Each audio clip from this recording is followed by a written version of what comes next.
يا أيها الذين آمنوا كتب عليكم الصيام كما كتب على الذين من قبلكم لعلكم تتقون। আরেকটি প্রশ্ন এসেছে, লাইলাতুল কদরের রাতে কোন ইবাদতের প্রতি আমাদের গুরুত্ব দেওয়া উচিত?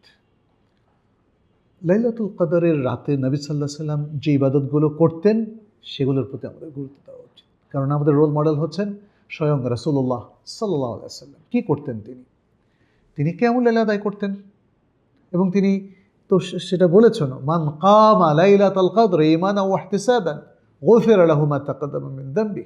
যে ব্যক্তি ঈমানের সাথে সওয়াবের আশায় লাইলাতুল কদরের কিয়ামুল লাইল আদায় করে, তার পূর্বের সকল পাপকে ক্ষমা করে দেওয়া হয়। তাহলে কিয়ামুল লাইল হচ্ছে লাইলাতুল কদরের সবচেয়ে গুরুত্বপূর্ণ আমল। এই রাত্রিতে যে আমলগুলো করা হবে এবং দীর্ঘ সময় দাঁড়িয়ে তেলাওয়াত করা, এটা সালাতের মধ্যে ইন্টিগ্রেটেড।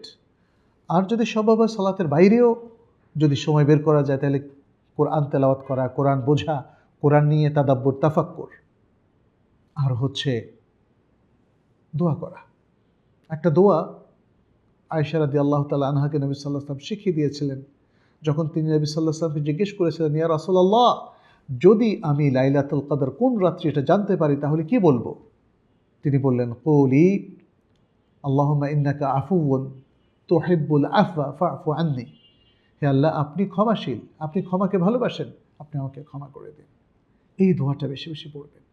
এই রাত্রির যে বিশাল ফজিলত, বারাকা, একজন মুসলিম সে খুব নিষ্ঠাবান এবং সিনসিয়ার হলে অবশ্যই আল্লাহর কাছ থেকে তার সকল পাপকে ক্ষমা করিয়ে নিতে পারে।